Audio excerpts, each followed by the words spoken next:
Chiev Bala es un explorador urbano quien en compañía de tan solo una linterna y su cámara recorre lugares de lo más tenebrosos.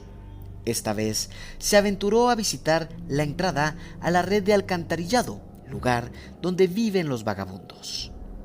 Mira lo que ocurrió.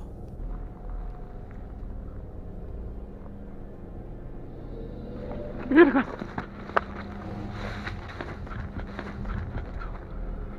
Carnalito, ¿no escuchaste?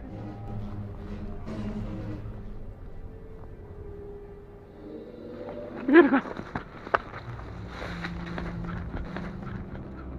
¿Qué fue lo que provocó ese grotesco gruñido?